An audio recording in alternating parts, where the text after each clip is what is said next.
plaisir d'accueillir Olivier Luanzi.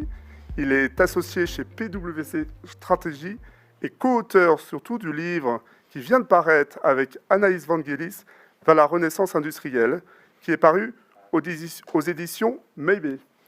Olivier, je vous cède la parole. Merci et merci beaucoup de votre invitation. Je suis très honoré de faire cette allocution, ce moment, cette keynote, comme on dit, d'entrée, autour du thème décarbonation et relocalisation.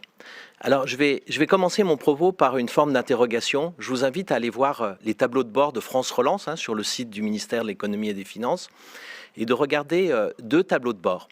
Le premier, c'est celui sur les projets de modernisation de l'outil productif et de relocalisation qui s'appelle aussi résilience. On a 7300 projets de modernisation de l'outil productif et au total sur ces deux programmes, il est annoncé 5,7 milliards d'euros d'investissements qui sont engagés autour du plan France Relance. Et puis quand vous allez un petit peu plus loin sur la partie décarbonation de l'industrie, là c'est une forme de déconvenue puisque vous avez 23 projets pour 230 millions d'investissements qui sont annoncés. Alors la question que je voudrais traiter avec vous, c'est finalement pourquoi y a-t-il ce décalage ? Pour commencer, on m'a demandé d'intervenir sur les relocalisations, qui est un aspect de notre réindustrialisation. Et je voudrais commencer par dire ce que ce n'est pas, parce que de temps en temps, sur les relocalisations, on entend beaucoup de choses. Les relocalisations, ce n'est pas la totalité de notre réindustrialisation ou de notre renaissance industrielle. Si on regarde les estimations qui ont été faites, on en a fait certaines, d'autres cabinets en ont fait d'autres, il y a plusieurs rapports. On peut considérer qu'à l'horizon de 5 ans, si on a une politique industrielle volontariste, les relocalisations vont peser à peu près un tiers de notre réindustrialisation. Les 2 tiers restants, c'est l'émergence de nouvelles filières comme la mobilité électrique ou bien encore l'hydrogène. Le deuxième point, ce qu'il faut avoir en tête, c'est que finalement notre réindustrialisation, elle ne va pas résoudre le chômage de masse. On peut estimer toujours à cet horizon de 5 ans de créer 200 000 à 300 000 emplois, peut-être un peu plus. Ce n'est pas à la hauteur du chômage de masse. En revanche, c'est un véritable outil pour créer de la cohésion territoriale. Les usines s'installent rarement au centre des métropoles, elles sont plutôt proches des villes moyennes et peuvent leur donner une impulsion importante. Enfin, un troisième mythe, parce que de temps en temps, on critique la relocalisation en disant que ça va faire revenir des vieilles usines qui fument, qui sont polluantes. On est dans un monde de compétition. S'il y a de nouvelles usines, de la relocalisation ou pas, ce seront des usines à la pointe, digitalisées, qui respecteront les contraintes environnementales ou les enjeux environnementaux. On a travaillé sur les relocalisations et on a identifié ce qu'on a appelé des importations stratégiques. Elles pèsent à peu près 115 milliards d'euros par an dans nos importations, à peu près 20%. C'est celles-là qu'on a délocalisées, c'est ces productions qu'on a délocalisées et qui peuvent poser question parce qu'elles sont nécessaires pour l'indépendance ou en tous les cas la non-vulnérabilité économique de notre pays. Alors, une fois qu'on a fait ce potentiel, il ne faut pas s'arrêter, il faut regarder un petit peu à quelles conditions on pourrait faire revenir ces productions. On a étudié une vingtaine de projets. Premier point, mais qui n'est pas une surprise, c'est que quand on étudie les structures de coûts, notre pays reste plus cher naturellement que les pays où ces productions ont été délocalisées. D'ailleurs, c'était le motif principal de leur délocalisation. Il y a un surcoût au Made in France. Et puis, ça veut dire aussi que si on veut faire revenir ces productions, il faut mobiliser la demande. C'est-à-dire qu'il faut qu'il y ait une demande qui soit prête à payer ce surcoût et qui y trouve d'autres avantages. Quand on rentre plus finement, en fait, il y a 3 motifs qui peuvent justifier de relocaliser pour un donneur d'ordre. 1, la sécurisation des approvisionnements. Premier point, et aujourd'hui, je dirais, c'est un point de très grande actualité. 2, la responsabilité environnementale des donneurs d'ordre. Ça permet d'améliorer un bilan carbone, ça permet de faire de l'économie circulaire en rapprochant son fournisseur et donc de reboucler la boucle matière plus facilement. Et puis la troisième motivation pour laquelle des entreprises seraient prêtes à payer un peu plus cher pour du Made in France, c'est l'innovation. Alors à la fois défensif pour éviter de se faire piller sa propriété intellectuelle en envoyant, je dirais, ses spécifications, ses plans dans un pays lointain qui peut être moins scrupuleux que l'on l'espérerait sur la propriété intellectuelle, mais aussi de manière offensive en faisant de la co-innovation avec ses fournisseurs. Et lorsqu'on regarde ces 3 facteurs dans les motifs de relocalisation qu'on voit émerger, clairement, c'est la partie responsabilité sociale et environnementale qui est la plus puissante. Et d'ailleurs, c'est même celle sur l'économie circulaire plutôt que sur la décarbonation de l'industrie qui est le point clé. Alors sans doute c'est une situation parce qu'on manque encore d'outils. Par exemple, prendre le coût complet qui prendrait le risque d'une rupture d'approvisionnement est un outil qui existe mais qui n'est pas très facile à utiliser pour les entreprises. Et puis quantifier la valeur ajoutée d'avoir un tissu de fournisseurs à proximité pour assurer son innovation, ça c'est encore moins facile. Donc bien souvent on prend ce qu'on sait mesurer et la RSE par rapport à ces sujets de relocalisation est vraiment un facteur clé. Sur les relocalisations, voilà à peu près le paysage et le lien qu'il peut y avoir avec le développement durable et la décarbonation. Maintenant, je voudrais essayer de répondre à la question que je posais initialement. 7300 projets pour la modernisation de notre outil productif et la relocalisation, seulement 23 pour la décarbonation de l'industrie. Alors pour répondre, je vous propose de faire un parallèle entre transition écologique d'un côté et transition digitale de l'autre. Le premier point, c'est que dans une transition, il y a une maturité progressive qui se met en place. Et on l'a vu sur la transition digitale, les premiers baromètres de l'industrie du futur, qui en fait mesuraient la digitalisation de notre outil productif, ont commencé en 2016 en indiquant qu'il y avait à peu près 30% des industries qui avaient commencé leur digitalisation. Et je dis bien commencer, hein, ça veut dire pas forcément un projet, mais commencer à écrire leur feuille de route. Et puis c'est monté progressivement jusqu'à 90% à peu près en 2018-2019, rejoignant d'ailleurs le niveau de l'Allemagne et on peut considérer que c'est un palier. La première question qui se pose, c'est en termes de décarbonation, où serions-nous sur cette courbe de maturité? Et sans doute, on serait juste au début. Alors, de ce côté-là, on peut comprendre pourquoi il y a moins de projets, parce que la maturité des entreprises est plus faible. Et de l'autre côté, on peut saluer les initiatives prises par le CETIM, l'AIF, ou bien l'ADEME, ou bien BPI France, pour réinitier des diagnostics de développement durable dans les entreprises, comme on avait fait les fameux diagnostics d'industrie du futur il y a quelques années. Le deuxième point qu'il faut garder en tête, c'est une complexité accrue. Certes, quand vous digitalisez votre entreprise, vous avez la relation client, vous avez les fonctions support, le RH, la paye, la comptabilité, et puis vous avez votre outil productif. C'est déjà d'une certaine complexité. Mais quand vous attaquez le sujet environnemental, dans ces cas-là, cette complexité est démultipliée. Est-ce que vous visez la biodiversité? Est-ce que vous visez la décarbonation? Est-ce que vous visez l'économie circulaire? Et encore là, je prends que 3 catégories. Si vous voulez voir plus large, vous avez les 17 objectifs de développement durable.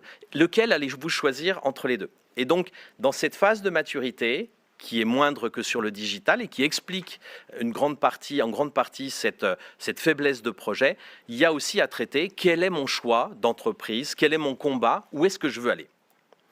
Ensuite, il y a une forme de similarité sur la manière de mettre en œuvre une transition digitale et une transition environnementale. On part en général de briques technologiques qu'on teste. Souvenez-vous tous les POC que vous avez pu voir naître quasiment spontanément dans les ateliers de maintenance, dans les ateliers de production, autour d'une imprimante 3D, d'un robot, et qui ont permis de tester des technologies avant de les déployer. Sur l'environnement, c'est la même chose. Les entreprises ont à leur disposition beaucoup de briques technologiques et elles vont devoir choisir lesquelles tester et en fonction de ce retour, lesquelles faire monter en puissance. Et là, il y a une approche commune qui devrait faciliter cette maturité. Et enfin, le dernier point qui sans doute explique la situation dans laquelle on est, et ce paradoxe que j'évoquais, parce que tout le monde parle du volet développement durable de plan France Relance, et puis quand on regarde le nombre de projets déposés, ou en tous les cas retenus et affichés, on se pose des questions. La digitalisation, et si je parle simplement de la partie outils productifs, on sait qu'elle apporte des gains de productivité importants, de l'ordre de 20%. Et la beauté de l'exercice, c'est que ces gains de productivité se répartissent de manière à peu près équitable entre les différents acteurs. Celui qui fournit le robot, celui qui l'installe et qui l'utilise, celui qui gère la base de données. Et encore une fois, une beauté de la digitalisation, c'est qu'on n'a pas eu une capture de cette valeur ajoutée par l'un des 3 acteurs, ce qui fait qu'ils sont tous alignés. Notamment, nous n'avons pas le phénomène des GAFA encore. Peut-être ça viendra, mais aujourd'hui, on n'a pas le phénomène des GAFA dans l'industrie qui capturait toute la valeur par les données. Si on se place du côté de la transition environnementale, c'est plus compliqué. Il y a ceux qui vont devoir payer un investissement environnemental et pour qui c'est un coût, sans forcément de valeur économique ajoutée, en tous les cas en court terme. Et puis il y en a ceux qui vont faire leur business avec ça. Et on voit donc qu'en termes économiques, l'alignement de tous les acteurs n'est absolument pas une évidence. Ça va sans doute être amplifié par la taxonomie européenne. Il ne s'agit pas de classer les bons et les méchants, mais c'est simplement cette transition environnementale, sur le plan de la valeur ajoutée, ne répartit pas de manière équitable cette valeur ajoutée créée. Et ça va être un enjeu pour les années à venir, qui est sans doute un frein important à cette transition écologique. Alors comment on pourra dépasser ça ? Sans doute par de la réglementation, qui est un levier efficace, ou de l'internalisation des coûts, c'est le cas de la taxe CO2 par exemple, mais tous ces dispositifs vont poser la question de protéger notre outil productif par rapport au dumping environnemental. L'opportunité que nous avons aujourd'hui, c'est que l'Europe semble être prête à protéger notre ambition environnementale. Dans les années 80-90, elle avait sans doute été moins disposée à protéger notre système social. Pour conclure, je voudrais élargir un peu le débat et essayer de réconcilier ces deux approches. Comme je le disais, notre reconquête industrielle, elle est un bout de relocalisation et un gros bout de nouvelles activités, de nouvelles filières qui vont nous permettre d'avoir un nouvel outil productif. Mais globalement, se pose la question de qu'est-ce que c'est que l'industrie ? On perçoit bien qu'elle est en train d'évoluer fondamentalement. Je vais donner un seul exemple, l'hybridation produit-service. Alors se pose la question de qu'est-ce que c'est que l'industrie ? Dans une étude de France Stratégie, la définition de l'industrie, voyant cette difficulté, est étudiée sur plusieurs angles. D'abord, c'est l'industrie manufacturière, et puis après, on me dit l'industrie, finalement, c'est tous les secteurs exposés, ou bien c'est l'industrie élargie, industrie plus service à l'industrie. Et puis en allant même plus loin, je vous recommande les réflexions de Pierre Vels dans son livre sur l'hyper-industrialisation, qui dit finalement l'industrie, c'est des méthodes qui ont envahi toute la sphère économique. Il y a de l'industrie bancaire, il y a de l'industrie de la finance, il y a de l'industrie du tourisme, parce qu'il y a même de l'industrie dans la recherche, parce que tous ces secteurs-là se sont accaparés les méthodes industrielles et sont devenus d'une certaine façon industriels. Alors entre une définition restreinte, dont on sent bien qu'elle ne fonctionne plus, l'industrie manufacturière, et puis la définition très large de Pierre Vels, vers une renaissance industrielle, on a essayé de trouver un équilibre en disant l'industrie, c'est sans doute un secteur qui transforme de la matière avec de l'énergie, ça c'est la base historique, mais qui est le plus important, c'est qu'elle a capturé des talents, des compétences permettant de gérer le volume, la quantité, la complexité, tout en restant sous de très fortes contraintes économiques. Et on a travaillé autour de cette définition, et quand on prend cette définition, on se rend compte que l'opposition entre industrie et environnement s'évanouit un petit peu. Alors je vais prendre quelques exemples pour l'illustrer. L'industrie manufacturière, elle produit 18% du CO2 en France. Mais d'un autre côté, sans elle, on ne réduira jamais les 50%, 49% exactement d'émissions de CO2 qui sont liées au bâtiment ou à la mobilité. C'est bien l'industrie qui va inventer les outils, les objets qui vont permettre d'isoler, de piloter l'énergie d'un bâtiment ou bien des véhicules propres. De même sur la matière. Les rebuts matière dans l'industrie, c'est peut-être 5 à 10%, ça va dépendre un peu des types de cycles industriels. 90% de la matière est dans les objets que nous utilisons. C'est toujours ce même génie industriel qui permettra de réparer, de recycler cette matière, ces 90%. Donc, on peut se focaliser sur les 18% de CO2 ou sur les 5 à 10% de matières qui sont perdues par le processus industriel, mais l'industrie est là pour offrir des solutions encore plus importantes à l'environnement que sa propre contribution ou son propre impact environnemental. Un dernier point pour conclure. Si on considère que l'industrie est d'abord une somme de talents et de compétences pour gérer des volumes, des problèmes complexes, du nombre dans une forte équation économique, on se rend compte à ce moment-là que l'attraction des talents est absolument clé pour l'industrie. Et ce qui est assez intéressant, c'est qu'alors que nous ne sortons pas encore de la crise, les métiers en tension dans l'industrie sont au moins autant en tension qu'ils ne l'étaient avant la crise.